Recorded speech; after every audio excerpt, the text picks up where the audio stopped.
Hello everyone, this is Megha Sharma. Welcome to my channel Omega Tech Ed. आज की video में हम डिस्कस करेंगे C program structure, compilation and execution of a program. Previous video में हमने variables, keywords, constant और data type के बारे में डिस्कस किया था। इस वीडियो में हम समझेंगे कि किस तरीके से हम इन सबको कंबाइन करके एक कंप्लीट सी प्रोग्राम लिख सकते हैं। सी प्रोग्राम के स्ट्रक्चर को हम टोटल 6 सेक्शंस में डिवाइड कर सकते हैं।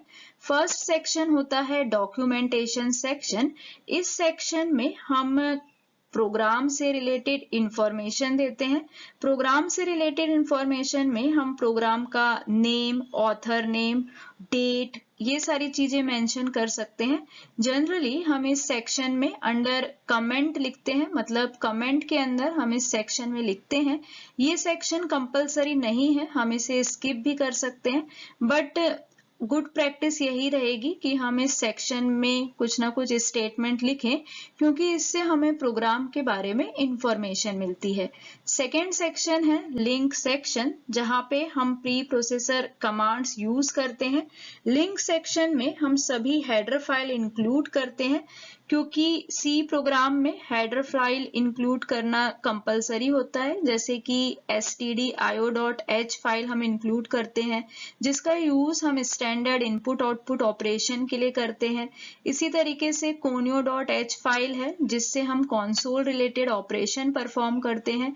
और अगर हमें कोई मैथमेटिकल ऑपरेशन परफॉर्म करना है, जैसे कि sqrt, तो हमें math.h फाइल इंक्लूड करनी होगी।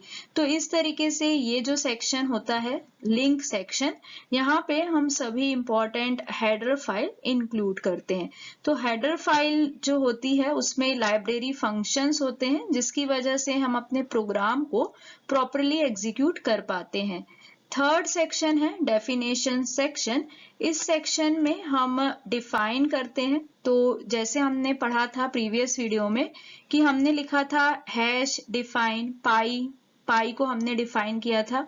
तो उसी तरीके से जो प्री प्रोसेसर डायरेक्टिव्स हैं, जैसे कि सिंबलिक कांस्टेंट है, उनको हम इस सेक्शन में डिफाइन करते हैं। ये जो सेक्शन है ये भी कंपलसरी नहीं है।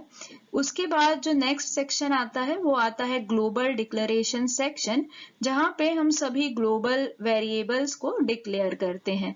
नेक्स्ट सेक्शन आता है मेन फंक्शन, जो कि कंपलसरी फंक्शन है। इस फंक्शन से ही हमारा प्रोग्राम स्टार्ट होता है। तो मेन फंक्शन जो होता है वो सभी प्रोग्राम में होता है, मीन्स सभी सी प्रोग्राम में मेन फंक्शन रहेगा। मेन फंक्शन प्रोग्राम का एंट्री पॉइंट होता है। विदाउट मेन फंक्शन हम कोई भी प्रोग्राम एग्जीक्यूट नहीं कर सकते। और मेन फंक्शन की जो बॉडी होती है उसे हम कर्ली ब्रेसेस में लिखते हैं। तो हर सी प्रोग्राम में मेन फंक्शन होता है और हर सी प्रोग्राम में एक ही मेन फंक्शन होता है। नेक्स्ट जो सेक्शन है वो है सब प्रोग्राम सेक्शन। सब प्रोग्राम सेक्शन में हम स्टेटमेंट लिखते हैं, एक्सप्रेशन लिखते हैं। तो जो भी स्टेटमेंट हम मेन फंक्शन के अंदर लिखते हैं वो सब प्रोग्राम में आते हैं। तो इस तरीके से सी प्रोग्राम में ये 6 सेक्शंस होते हैं। एक सिंपल एग्जाम्पल हम देखेंगे जहां पे हम सी में हेलो प्रिंट करा रहे हैं। तो सबसे पहले हम यहाँ पे लिख रहे हैं प्रैक्टिकल 1। ये हमने अपने अंडरस्टैंडिंग के लिए लिखा है, तो इसे हम कमेंट में लिख रहे हैं। और सी में जब हमें कोई कमेंट देना होता है तो हम उसे डबल स्लैश के अंदर लिखते हैं।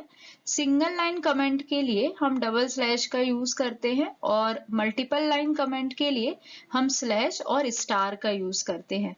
तो यहाँ पे ये डॉक्यूमेंटेशन सेक्शन में आएगा, और इस सेक्शन में हम अपने हिसाब से जो भी हमें प्रैक्टिकल रिलेटेड इंफॉर्मेशन देनी है वो हम यहाँ पे दे सकते हैं। ये सेक्शन कंपलसरी नहीं है, अगर हम चाहें तो इसे स्किप भी कर सकते हैं। तो यहाँ पे हमने कमेंट ले लिया प्रैक्टिकल नंबर 1।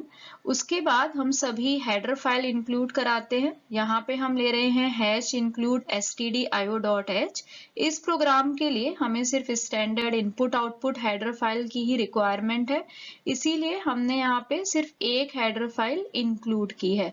अगर हम कुछ मैथ्स रिलेटेड फंक्शन परफॉर्म करने वाले हैं तो उस केस में हमें हैश इंक्लूड math.h भी लेना होगा, तो सेकेंड जो हमारा सेक्शन था वो था लिंक सेक्शन, जहां पे हम सभी इंपॉर्टेंट हेडर फाइल्स को इंक्लूड करते हैं। नेक्स्ट हम यहाँ पे मेन फंक्शन ले रहे हैं, तो यहाँ पे हमने जो मेन फंक्शन लिया है वो कुछ रिटर्न नहीं कर रहा है, इसीलिए हमने void main लिया है और यहाँ से हमारा जो एग्जीक्यूशन है वो स्टार्ट होता है। तो हर एक प्रोग्राम में, हर एक सी प्रोग्राम में मेन फंक्शन कंपलसरी होता है और हर एक सी प्रोग्राम में एक मेन फंक्शन होता है। तो मेन फंक्शन जो होता है इसके अंदर विद इन करली ब्रैकेट में हम जो भी हमारे लोकल वेरिएबल है, जो भी स्टेटमेंट है और जो भी एक्सप्रेशन है वो हम लिखते हैं। यहाँ पे क्योंकि हमें सिंपल हेलो प्रिंट कराना है तो हम प्रिंट एफ में हेलो दे रहे हैं और कोई भी स्टेटमेंट जो हम सी में लिखते हैं वो सेमी कॉलन पे एंड होता है, तो हम यहाँ पे इसे सेमी कॉलन पे एंड करेंगे। तो ये हमने एग्जाम्पल देखा जहाँ पे हमने सिंपल हेलो को प्रिंट कराया। सेम प्रोग्राम को अब हम सी में प्रैक्टिकली परफॉर्म करके देखेंगे।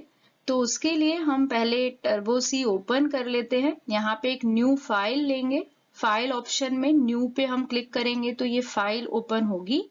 यहाँ पे अब हम टाइप करना स्टार्ट करते हैं #include stdio.h void main, और void main के अंदर करली ब्रैकेट में हम printf स्टेटमेंट यूज करेंगे और जो भी स्टेटमेंट हमें प्रिंट करना है उसको हम डबल कोट्स में लिखेंगे। तो यहाँ पे अब हम प्रिंट कर रहे हैं माय फर्स्ट प्रोग्राम, तो ये हम लिखेंगे और इसके बाद हम सेमीकोलन लगाएंगे और एक फंक्शन यूज करेंगे getch, क्योंकि ये आउटपुट स्क्रीन को होल्ड करता है।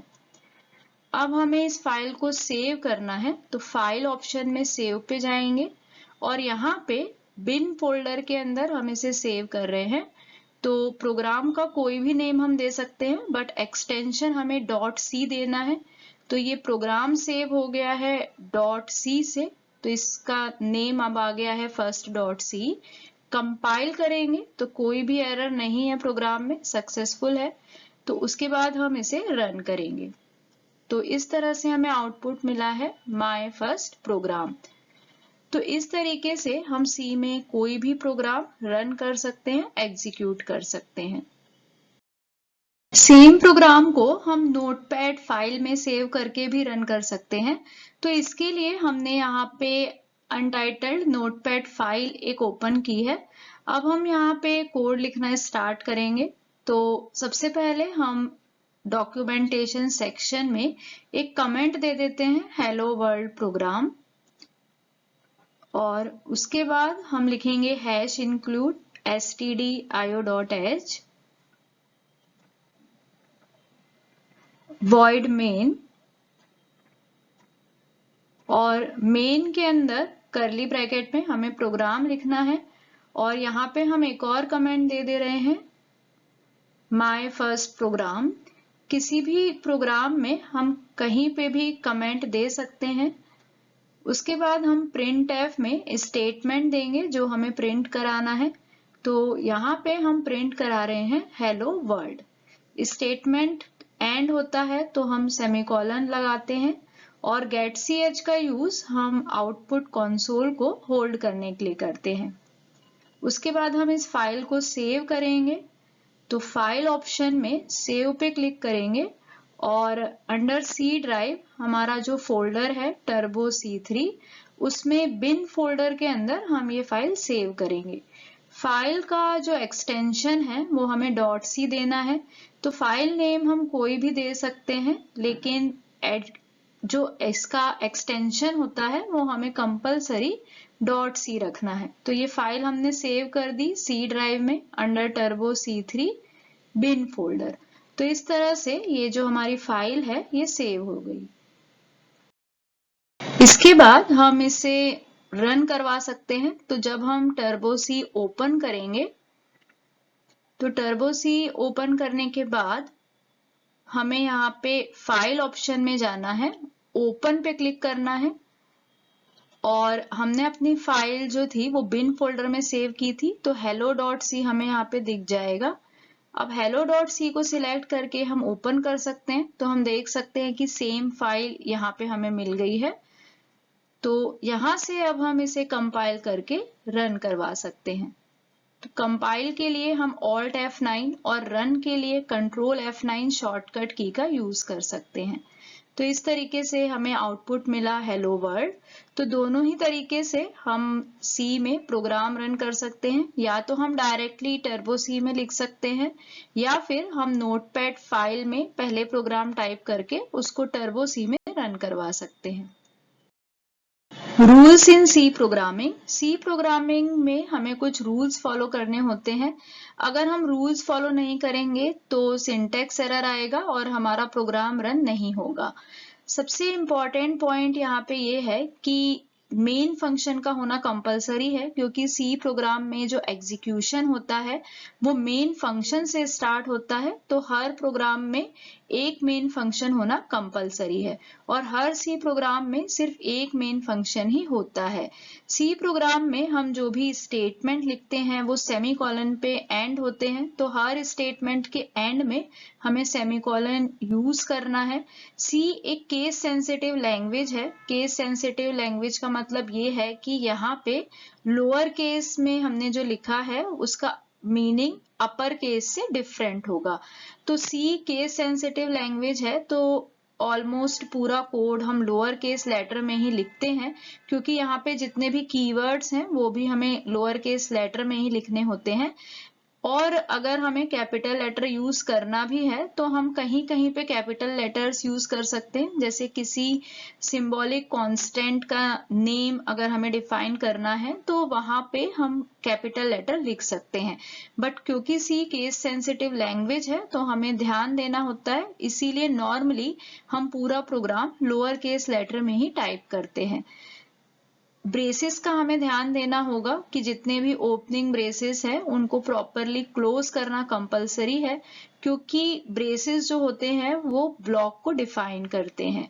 सी में हम कहीं पे भी कमेंट यूज कर सकते हैं, ऐसा कुछ नहीं है कि एक प्रोग्राम में सिर्फ एक ही बार हम कमेंट दे सकते हैं। सी में कहीं पे भी हम कमेंट दे सकते हैं। तो जो भी एग्जीक्यूशन होगा प्रोग्राम का वो मेन से स्टार्ट होगा और मेन में जो हम लिखते हैं वो क्लोजिंग और ओपनिंग जो ब्रेसेस होते हैं, ब्रेसेस के अंदर ही हम पूरा प्रोग्राम लिखते हैं। तो ये कुछ रूल्स है सी प्रोग्रामिंग के जो हमें ध्यान रखने हैं। कंपाइलेशन प्रोसेस होता है जिसमें हम ह्यूमन अंडरस्टेबल कोड को मशीन कोड में कन्वर्ट करते हैं। जो प्रोग्राम हम सी में लिखते हैं वो ह्यूमन अंडरस्टेबल कोड में होता है जिसे हम इजीली समझ सकते हैं। तो हमें इस कोड को machine code means binary code में कन्वर्ट करना होता है और इसी प्रोसेस को कंपाइलेशन बोलते हैं।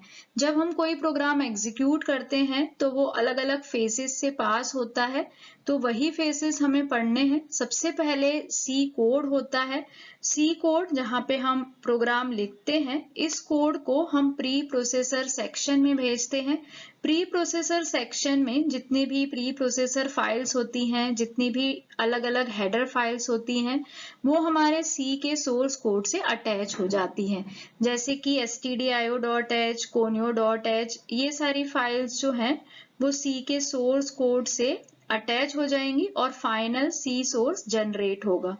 नेक्स्ट फेज आता है कंपाइलर। कंपाइलर में जो भी प्रोग्राम हमने लिखा है वो कंपाइल होता है, पूरा प्रोग्राम कंपाइल होता है और एक असेंबली लेवल कोड जनरेट होता है। नेक्स्ट फेज है असेंबलर। यहाँ पे ऑब्जेक्ट कोड जनरेट होता है। ऑब्जेक्ट कोड मशीन कोड के जैसा ही होता है, मतलब इसमें बाइनरी डिजिट्स होती हैं। नेक्स्ट फेज होता है लिंकर। लिंकर एक इम्पॉर्टेंट फेज है, इम्पॉर्टेंट पार्ट है कंपाइलेशन प्रोसेस का, क्योंकि ये ऑब्जेक्ट कोड को अदर लाइब्रेरी फाइल्स से लिंक करता है। तो जो लाइब्रेरी फाइल्स होती हैं वो हमारे कोड का पार्ट नहीं होती हैं, बट इनकी हेल्प से हम प्रोग्राम को एग्जीक्यूट करते हैं। तो जब लिंकर लाइब्रेरी फाइल्स को कोड के साथ अटैच करता है तो हमारा फाइनल मशीन कोड जिसे हमें एग्जीक्यूट करना है वो रेडी हो जाता है। तो इस स्टेप में हमारा फाइनल मशीन कोड रेडी होता है एग्जीक्यूशन के लिए। नेक्स्ट स्टेप आता है लोडर, और लोडर जो होता है वो इम्पॉर्टेंट है क्योंकि हमारा प्रोग्राम तब तक एग्जीक्यूट नहीं हो सकता जब तक कि हम उसे प्राइमरी मेमोरी में लोड नहीं कर देते। तो लोडर की हेल्प से हम मशीन कोड को प्राइमरी मेमोरी मींस रैम में लोड करते हैं। तो यहाँ पे हमारा ये प्रोसेस कंप्लीट होता है और जब हम प्रोग्राम को एग्जीक्यूट करते हैं तब हम उसे प्रोसेस बोलते हैं। तो सबसे पहले सी कोड होता है जहाँ पे हम प्रोग्राम लिखते हैं, उसके बाद उसमें हेडर फाइल्स अटैच हो जाते हैं, जितने भी हेडर फाइल्स होते हैं वो अटैच हो जाते हैं सी के सोर्स कोड के साथ। उसके बाद कंपाइलर पूरे कोड को कंपाइल करता है और एक असेंबली लेवल कोड जनरेट करता है। नेक्स्ट फेज में जो असेंबली लेवल कोड जनरेट हुआ था उससे ऑब्जेक्ट कोड जनरेट होता है, मींस मशीन कोड जनरेट होता है। उसके बाद लिंकर जो है वो ऑब्जेक्ट कोड को लाइब्रेरी फाइल के साथ लिंक करता है और लास्ट में लोडर जो फाइनल कोड है उसको प्राइमरी मेमोरी में लोड कर देता है। तो इस तरीके से हमारा जो प्रोग्राम एग्जीक्यूशन है वो कंप्लीट होता है। Thank you so much for watching till here. अगर आपको वीडियो यूजफुल लगी है, वीडियो पसंद आई है, तो प्लीज वीडियो को लाइक करें, फ्रेंड्स के साथ शेयर करें, और अगर आप चैनल पे न्यू हैं, आपने अब तक चैनल को सब्सक्राइब नहीं किया है, तो चैनल को सब्सक्राइब करें और वीडियो की सबसे पहले नोटिफिकेशन के लिए बेल आइकन प्रेस करें।